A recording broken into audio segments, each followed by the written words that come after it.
The morning of June 4th, 1942, Commander Mitsuo Fuchida stood on the flight deck of the aircraft carrier Akagi, watching mechanics make final checks on the Mitsubishi Zeros lined up for launch. The air smelled of aviation fuel and salt spray. 6 months ago, he had led 353 aircraft over Pearl Harbor and watched the American Pacific Fleet burn. Now, northwest of a tiny atoll called Midway, he was about to witness something far more terrifying than any attack he had ever led: the destruction of everything he believed to be true. The certainty aboard that carrier was not confidence. It was something deeper.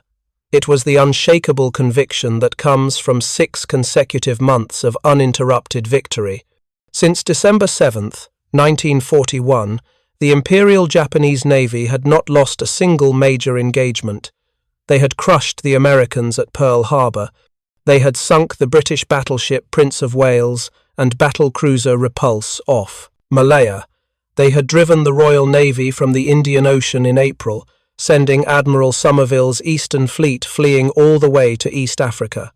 8 aircraft carriers operating together, 6 fleet carriers and 2 light carriers had ranged across 15,000 miles of ocean and defeated everything they encountered. If you're enjoying this deep dive into the story, hit the subscribe button and let us know in the comments from where in the world you are watching from today. The pilots who manned those carriers were not ordinary men. In the Imperial Japanese Navy, earning your wings required 800 hours of flight time. American pilots needed only 200. Many of these Japanese aviators had combat experience dating back to the war in China. They could land on a carrier deck at night, in rough seas, with damaged aircraft feats that American squadrons were only beginning to master. Their aircraft were superior as well. The Mitsubishi A6M0 could outturn any American fighter in a dogfight. Its range of 1,160 miles allowed it to escort bombers far beyond the capabilities of American designs. In combat over the Philippines, over Java, over the Coral Sea, the Zero had established absolute air superiority. The doctrine supporting these elite pilots was equally refined.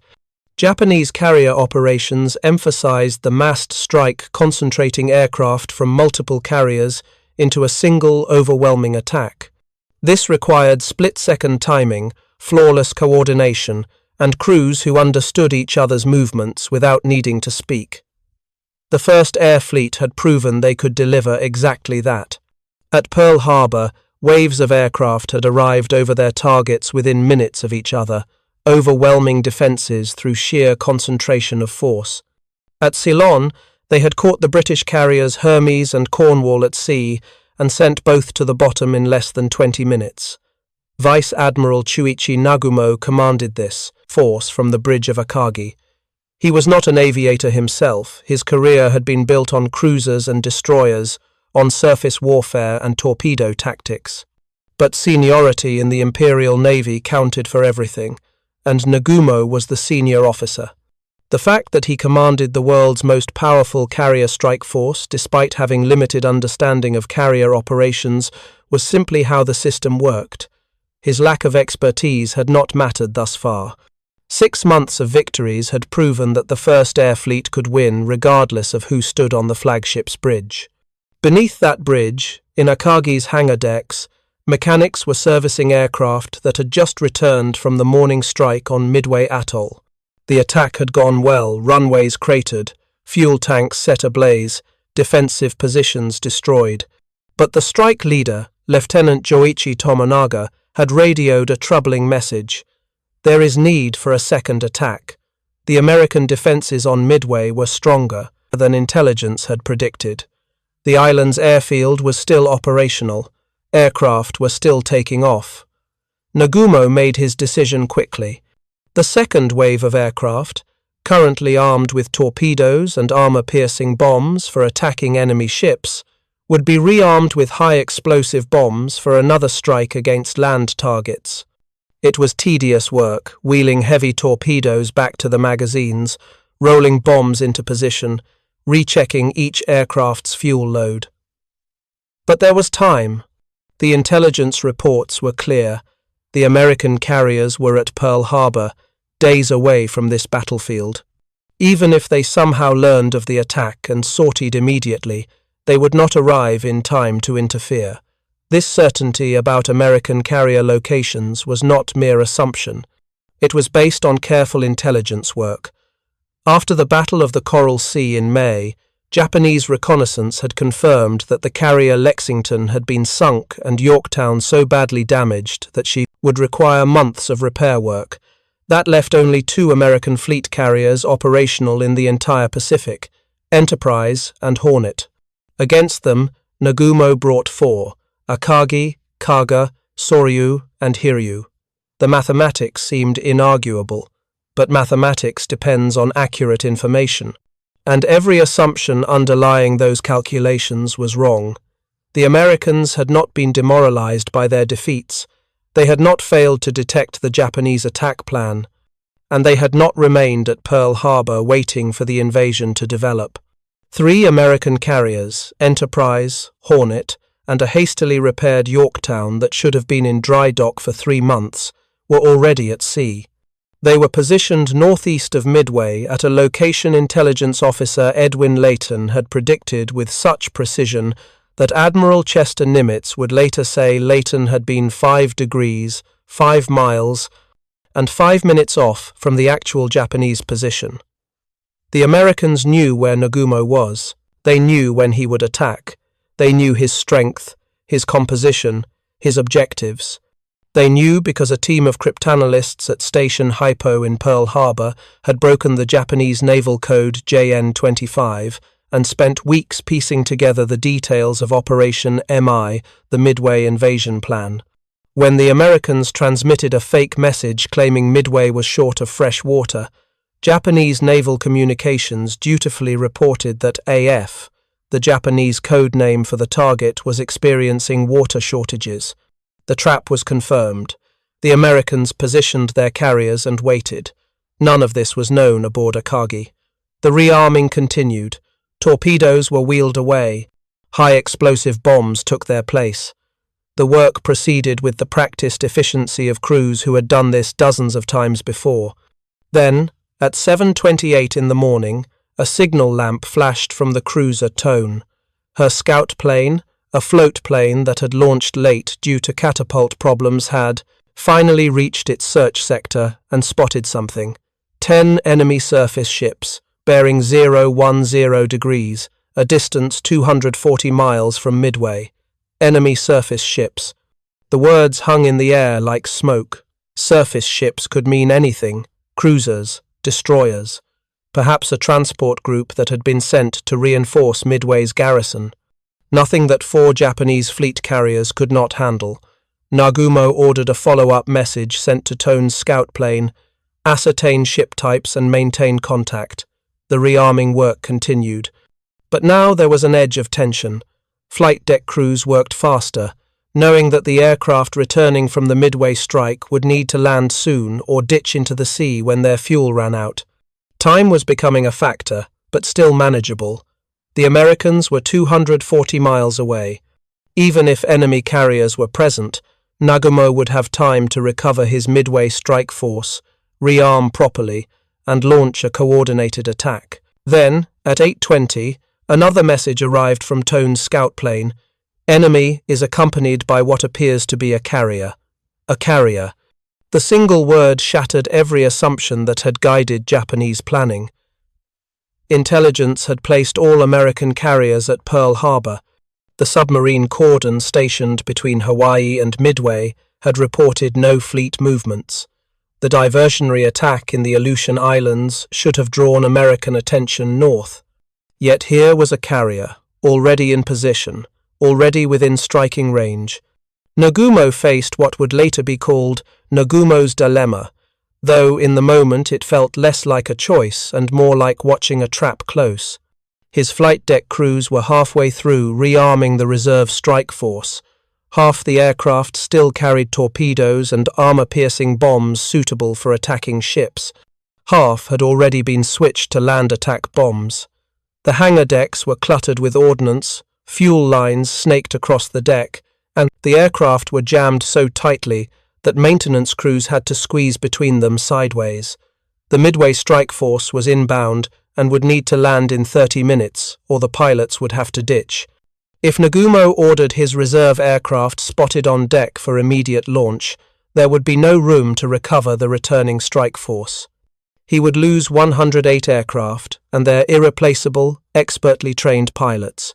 But if he waited to recover the Midway force, rearm them with anti-ship weapons, and launch a proper coordinated strike, he would give the Americans time to close the distance, and time to launch their own attack, time to do to his carriers what Japanese carriers had been doing to enemy ships for 6 months.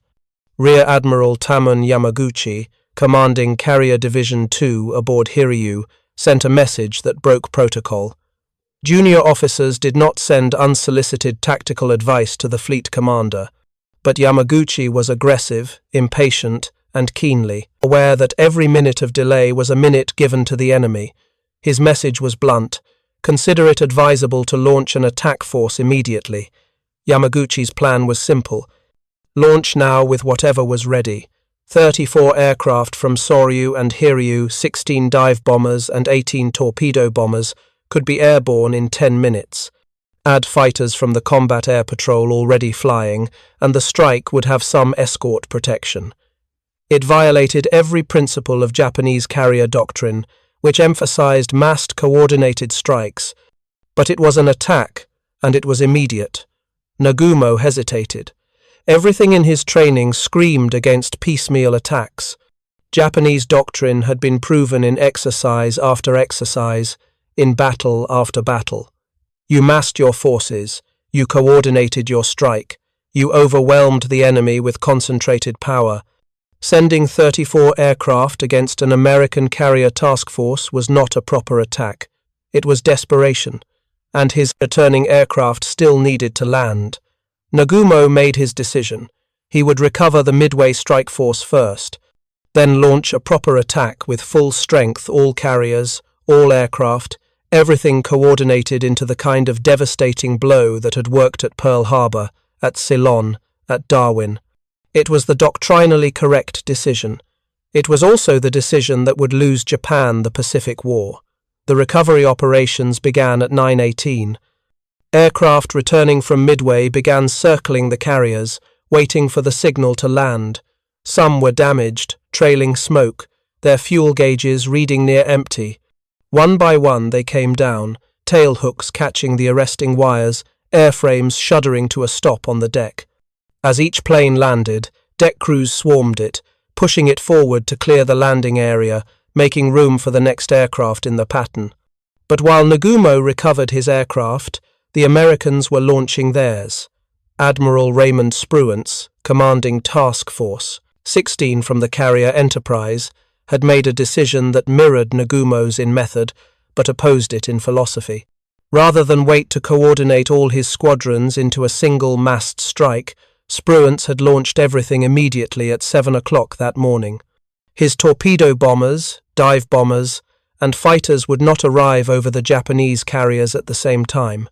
They would not execute the kind of coordinated attack that doctrine called for, but they would attack quickly before the Japanese could reorganize and strike first.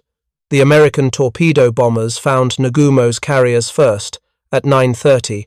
They were TBD devastators, slow, obsolete aircraft that had to fly low and straight during their final attack runs, making them perfect targets for fighters and anti-aircraft fire. The pilots flying them were brave.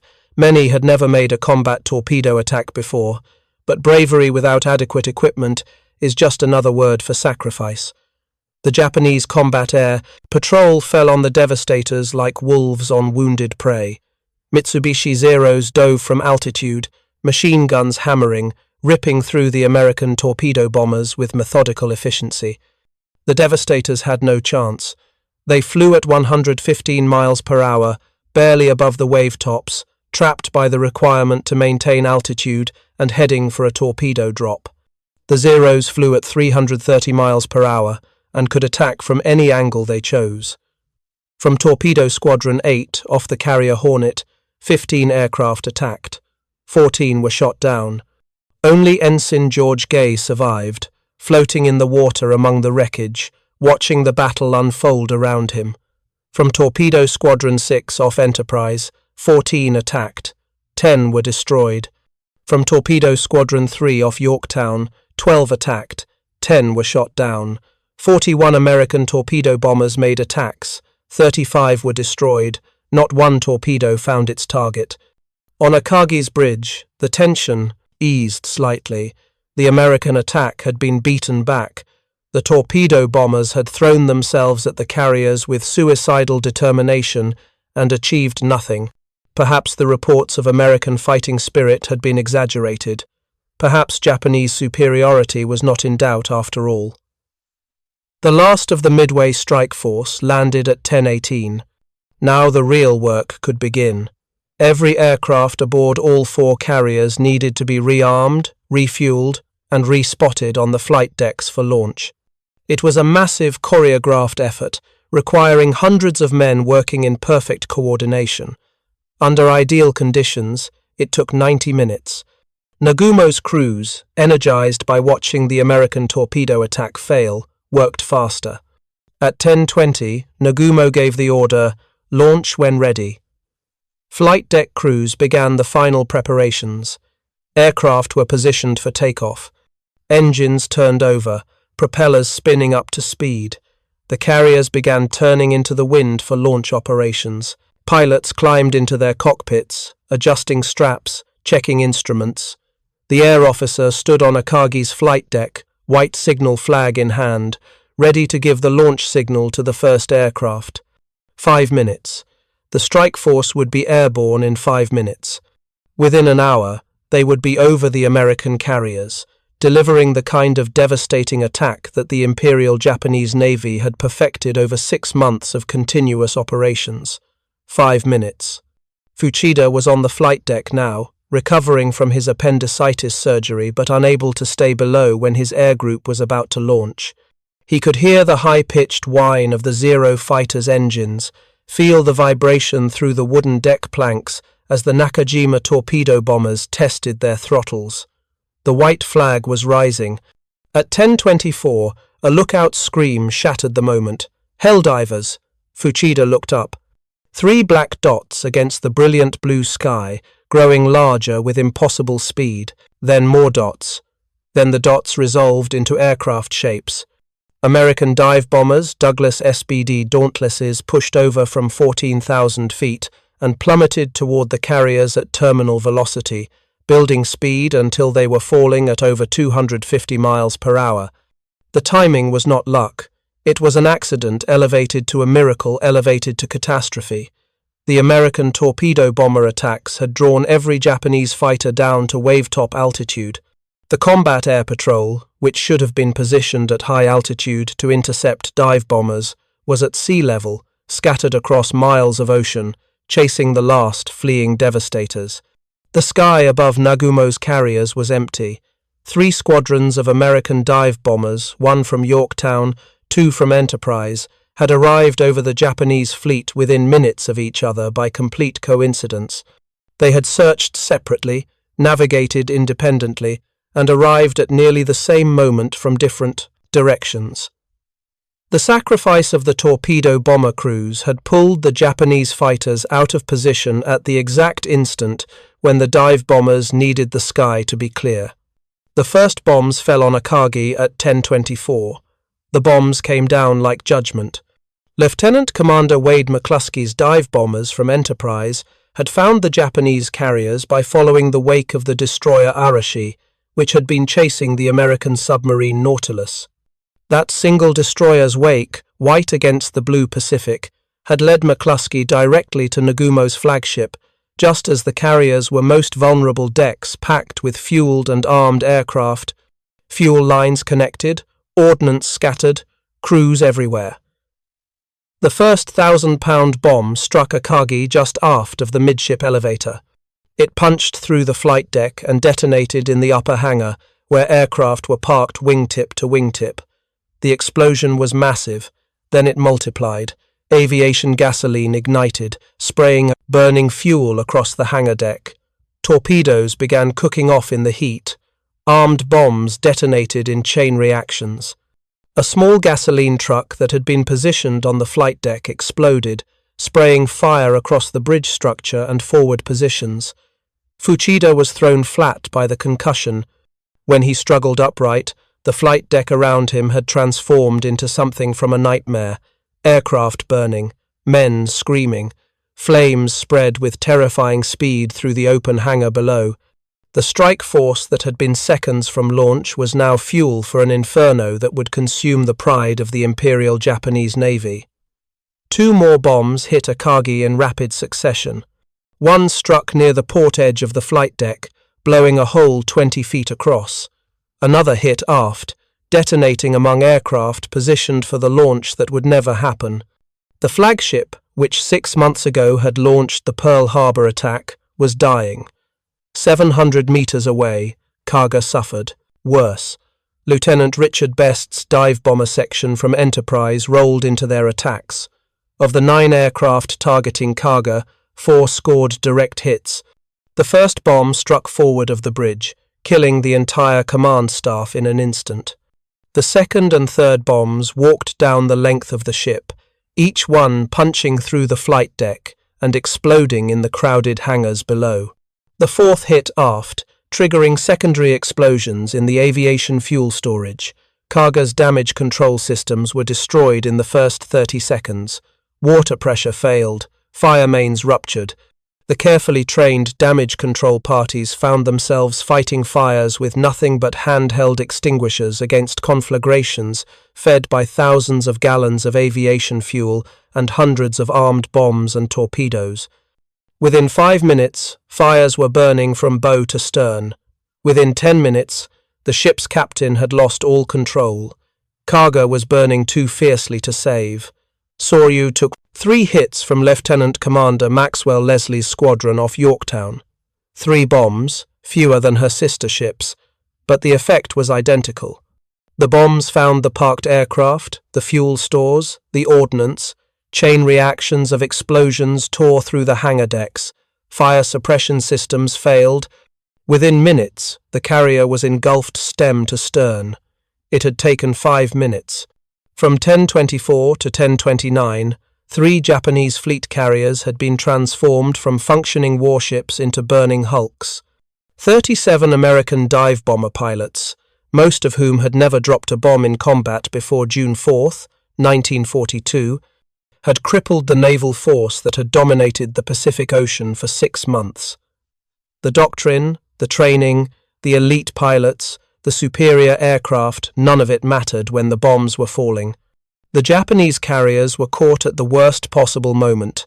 Decks crowded with aircraft, fuel everywhere, bombs and torpedoes, scattered like children's toys. The American dive bombers had not needed to be perfect. They had only needed to hit something, and with decks that crowded, missing was nearly impossible. On what remained of Akagi's bridge, Nagumo stood motionless, staring at the destruction. His flagship was dying beneath his feet. Through the smoke, he could see Kaga burning. Beyond her, Soryu was ablaze. 3/4 of his carrier force was destroyed in less time than it took to drink a cup of tea. The absolute certainty that had sustained him through 6 months of victories had evaporated as quickly as the aviation fuel burning in Akagi's hangar decks. Captain Taijiro Aoki, Akagi's commanding officer, refused to leave the bridge. He would go down with his ship, he announced.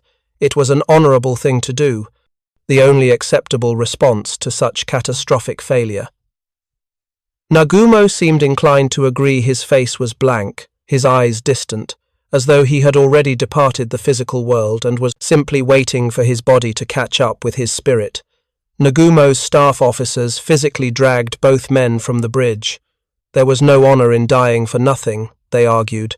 The battle was not over. Hiryu, the 4th carrier, had been operating separately and had escaped the initial attack. One carrier was still operational. One carrier could still strike back. But they needed their Admiral alive to command that strike. The descent from Akagi's bridge to the waiting launch was a journey through hell. Smoke filled the passageways.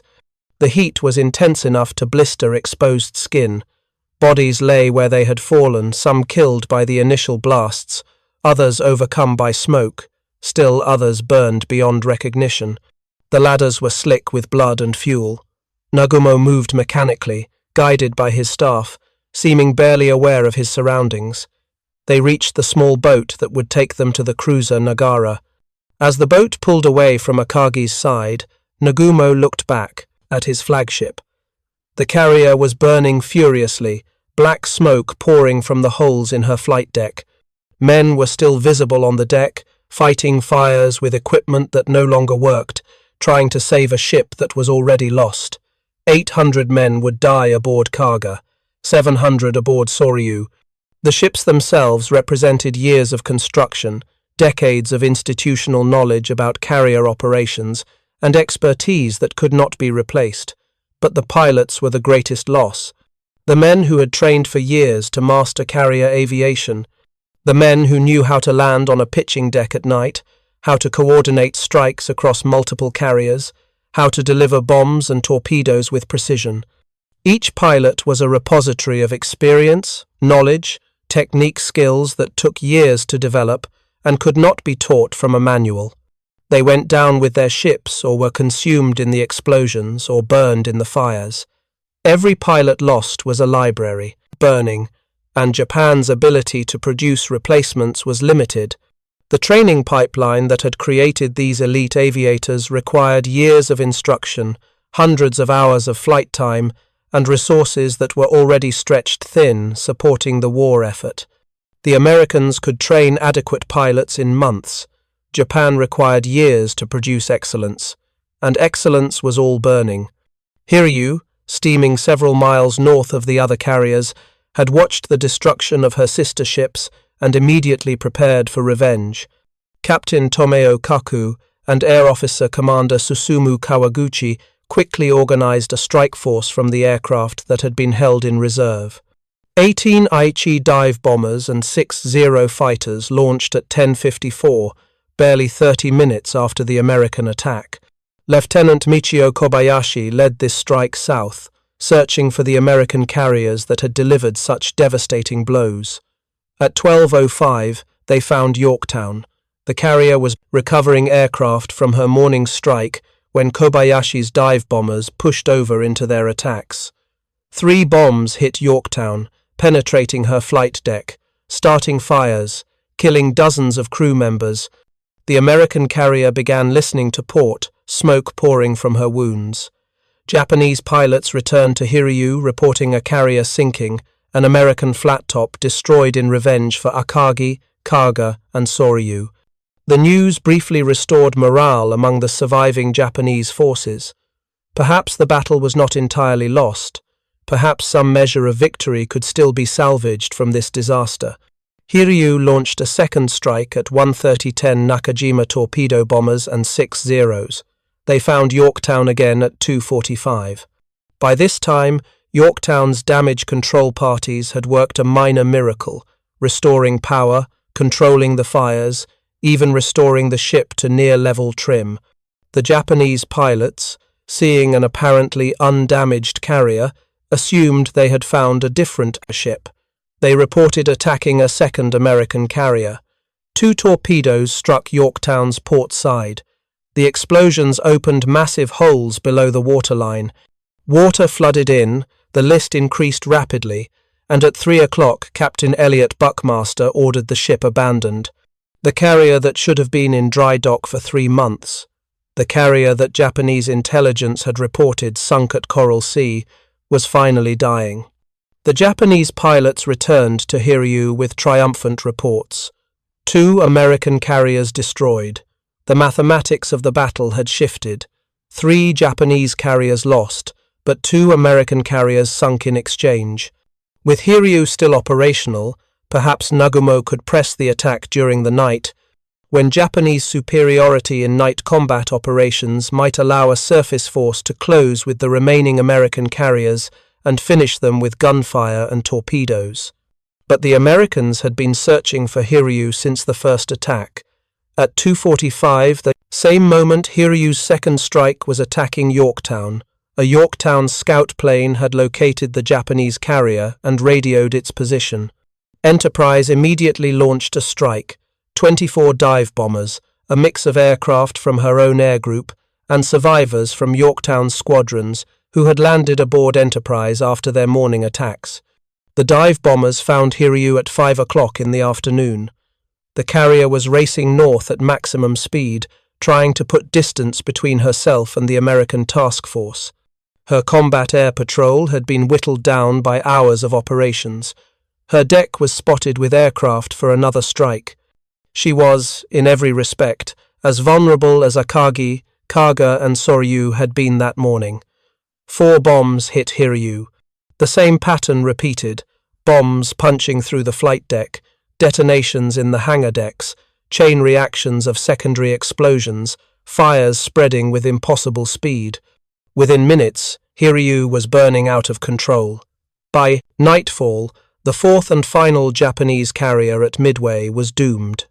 Admiral Yamamoto, commanding the overall operation from the battleship Yamato 300 miles to the west, received the reports with mounting disbelief. 4 carriers lost. All 4 fleet carriers that had attacked Pearl Harbor, gone in a single day? It was impossible. There must be some mistake in the reports. His staff confirmed the information.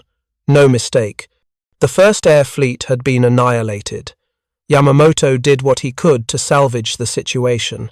He ordered his battleship force to steam toward Midway at maximum speed, hoping to force a night surface engagement where Japanese superiority in night fighting tactics might compensate for the loss of air cover. But Admiral Spruance, commanding the American carrier force, refused the gamble.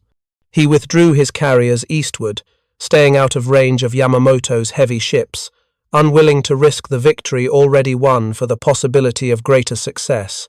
There would be no night battle, no opportunity to turn defeat into victory through superior gunnery or better torpedo tactics. No chance to demonstrate that battleships still mattered in a war increasingly dominated by carrier aviation. Spruance had won the decisive victory and knew better than to risk it in a confused night melee against superior forces. At 2:55 in the morning of June 5th, Yamamoto gave the order that confirmed Japan's first major defeat of the war. The Midway operation is cancelled. The invasion fleet turned around. The occupation force, carrying 5,000 troops intended to garrison Midway Atoll, steamed back toward Japan. The operation that was supposed to lure the American Pacific Fleet to its destruction had instead destroyed Japan's carrier strike force. In the pre-dawn darkness, Japanese destroyers moved alongside the burning hulks of Akagi, Kaga, and Soryu. These carriers could not be saved, but they also could not be allowed to fall into American hands, to be studied, to have their secrets revealed. The destroyers fired torpedoes into the hulls of each carrier, ensuring they would sink quickly into the deep Pacific. Akagi went down at 5 o'clock in the morning. The flagship that had launched the Pearl Harbor attack, that had destroyed the British at Ceylon, that had ranged across 15,000 miles of ocean in 6 months of unbroken victories, slipped beneath the waves and began the long descent to the ocean floor 3.5 miles below.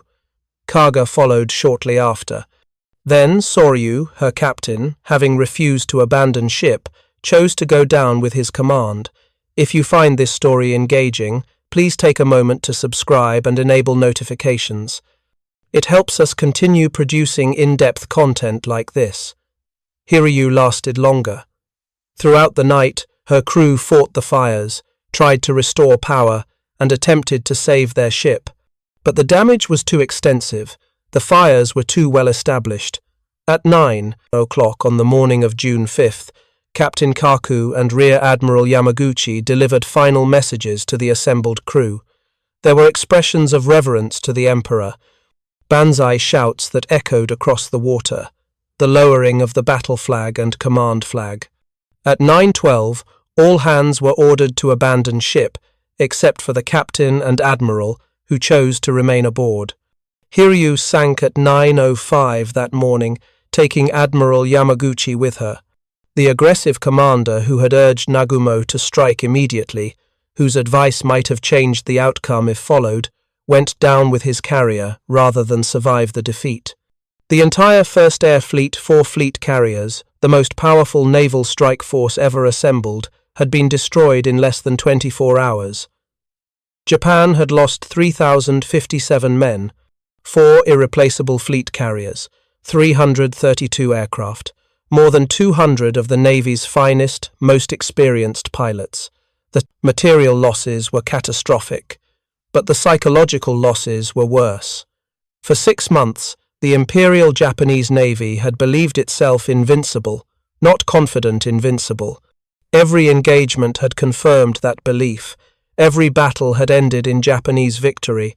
The pattern had been so consistent it seemed like a law of nature, as inevitable as gravity or tide.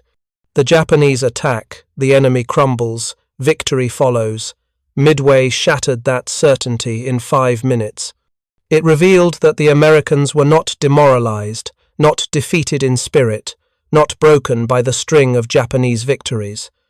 It revealed that American intelligence could break Japanese codes, that American carriers could be positioned perfectly, that American pilots could press home attacks with precision and courage that matched anything Japan had demonstrated. Most devastatingly, it revealed that all the assumptions underlying Japanese strategy were wrong. The Americans had not remained at Pearl Harbor. The submarine, cordon, had not detected their departure. The diversionary attack on the Aleutians had not drawn their attention. The element of surprise had not been maintained.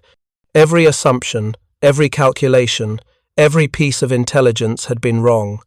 The term the Japanese used for their pre-Midway state of mind was senshubyu victory disease. It was the conviction that comes from unbroken success, the belief that patterns will continue indefinitely because they have continued thus far. It was the assumption that what worked yesterday will work tomorrow, that enemies will behave as they behaved before, that your own superiority is permanent and unchallengeable. Victory disease was not overconfidence. It was something deeper and more dangerous. It was the inability to imagine defeat, and when defeat came, it was not just a tactical reverse or an operational setback. It was the collapse of an entire worldview. Commander Fuchida survived the battle. He had been wounded during the bombing and spent most of June 4th being treated for his injuries below decks. When he finally emerged and learned what had happened, that his air group was destroyed, that the carriers were gone, that the entire First Air Fleet had been annihilated, he broke down. The man who had led the Pearl Harbor attack, who had witnessed 6 months of uninterrupted victories, could not process what Midway meant. Years later, in 1944, Fuchida tried to explain the battle to his 2 sons. He could not finish. He broke down crying, unable to articulate the trauma of watching certainty proven false, of seeing invincibility shattered, of experiencing the complete reversal of everything he had believed to be true. The psychological wound inflicted by those 5 minutes never healed. Vice Admiral Nagumo was not relieved of command. Admiral Yamamoto feared the Admiral would commit suicide if removed from his position in Japanese military culture. Such catastrophic failure demanded either death in battle or ritual suicide to atone. Keeping Nagumo in command was an act of mercy, or perhaps cruelty, forcing him to continue serving rather than take the honorable way out. But Nagumo was never the same. Subordinates reported that he had lost his aggressiveness, his willingness to take calculated risks, his decisiveness under pressure.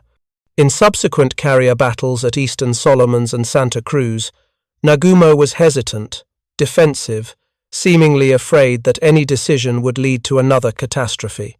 The man who had commanded the Pearl Harbor attack had been broken by 5 minutes at Midway. The strategic implications of the defeat were even more devastating than the immediate losses. Japan had gone to war, believing it could force a negotiated peace by defeating the American Pacific Fleet in a single decisive battle. Midway was supposed to be that battle. Instead, it revealed that Japan could not win a war of attrition against American industrial capacity. During the remaining 3 years of the Pacific War, Japan would commission only 2 new large aircraft carriers. The United States would launch 14 fleet carriers of the Essex class alone, plus dozens of smaller escort carriers.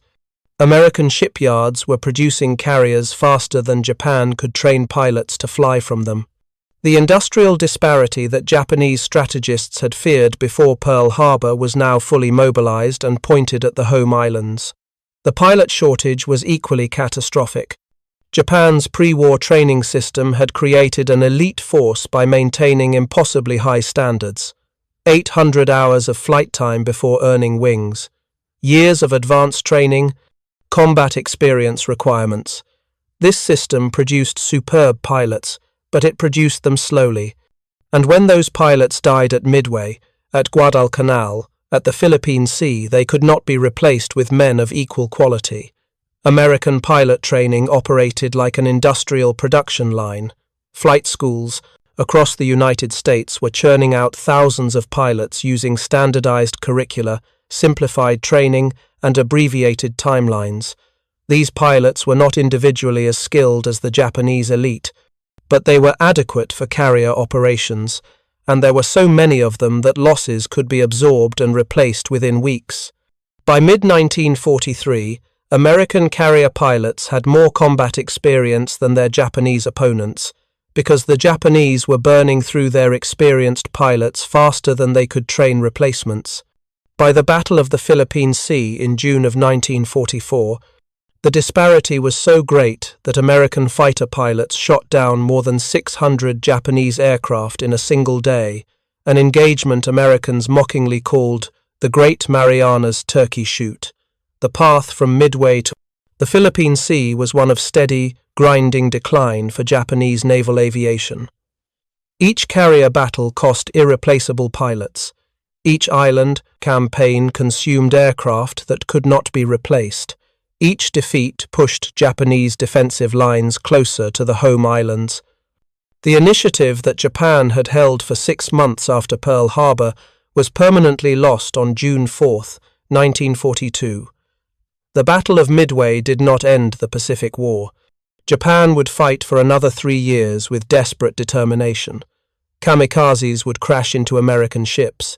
Garrisons would fight to the last man on island after island. The Japanese military would demonstrate that it knew how to die with honor, even if it could no longer win with strategy. But the outcome was no longer in doubt after Midway. The mathematics were too stark. American production is too overwhelming. The industrial and demographic advantages are too vast. Japan needed a quick, decisive victory to force negotiations. Instead, they got a long, grinding defeat that would end with atomic weapons and unconditional surrender. Everything traced back to 5 minutes on June 4, 1942. 5 minutes when 3 squadrons of American dive bombers arrived over Nagumo's carriers at the perfect moment. 5 minutes when bombs fell through flight decks and detonated among fueled and armed aircraft. 5 minutes when the certainty of Japanese victory collided with the reality of American preparation and courage. The carriers themselves lie on the ocean floor now, 3.5 miles down in water, so deep that sunlight has never reached them. In 2019, an expedition located and photographed all 4 wrecks, Akagi, Kaga, Soryu, and Hiryu. The images show anti-aircraft guns still pointing upward, frozen in the moment when they tried to defend against an attack they could not stop. The ships are war graves, protected by international law, honored by both nations as memorials to the men who died aboard them. But the real legacy of Midway is not measured in sunken carriers or lost battles. It is measured in the slow, grinding, realization that spread through the Imperial Japanese Navy in the months and years that followed. They could lose. They were losing. They had been losing since June 4, 1942. The assumptions that had sustained 6 months of victories, that Japanese pilots were superior, that Japanese aircraft were unbeatable, that American morale was broken, that Japanese naval intelligence was adequate, that victory was inevitable. All of those assumptions were proven false in 5 minutes. And once certainty is shattered, it cannot be restored. You can keep fighting. You can keep dying with honor. But you cannot unlearn the truth that defeat is possible. Admiral Nagumo never recovered from that truth. He would die on Saipan in July of 1944, committing suicide as American forces overran the island. The man who had commanded the most powerful carrier strike force in history ended his life in a cave on a small island, surrounded by defeat, unable to reconcile what had happened at Midway with the man he had been before those 5 minutes. Commander Fuchida survived the war and became a Christian evangelist, traveling the world telling his story of transformation. But the transformation that mattered most to history was not his religious conversion. It was the transformation that happened at Midway, when he watched the certainty of 6 months shatter in 5 minutes of falling bombs. The lesson of Midway is not simply that overconfidence leads to defeat. Every military force in history has experienced overconfidence at some point. The lesson is more subtle and more devastating. Victory creates a particular kind of blindness. It makes every successful pattern seem like an eternal law. It makes every assumption seem like verified truth. It makes the possibility of failure literally unthinkable. The Imperial Japanese Navy had won so consistently that they could not imagine losing. Intelligence that contradicted their assumptions was dismissed. Warnings that suggested vulnerability were ignored. The very idea that American carriers might be waiting in ambush seemed impossible because it had never happened before. And then it did happen. And in 5 minutes, everything changed. Not just the tactical situation, not just the strategic balance, but the fundamental understanding of what was possible, what was true, what the future would hold. The empire that thought Midway would secure its dominance discovered instead that it marked the beginning of its end. The carriers that had ranged across 15,000 miles in 6 months of triumph became metal tombs at the bottom of the Pacific. The pilots who had believed themselves invincible learned they were mortal. And the certainty that had sustained a nation's war effort shattered like flight deck planking under a 1,000-pound bomb. 5 minutes. That was all it took. 5 minutes to change the Pacific War. 5 minutes to doom an empire. 5 minutes to prove that victory disease was not immunity to overconfidence, but rather overconfidence itself, metastasized into strategic blindness, terminal and fatal. On June 4th, 1942, the Imperial Japanese Navy learned what every great power eventually learns, that unbroken success is not proof of invincibility, but rather the setup for catastrophic failure when reality finally revises your assumptions. The Americans did not need to be better in every way. They only needed to be better prepared, better informed, and willing to sacrifice 35 torpedo bomber crews to pull Japanese fighters out of position for 5 crucial minutes. 5 minutes when the world changed. 5 minutes when certainty met reality. 5 minutes that shattered an empire. Thank you for watching. For more detailed historical breakdowns, check out the other videos on your screen now, and don't forget to subscribe.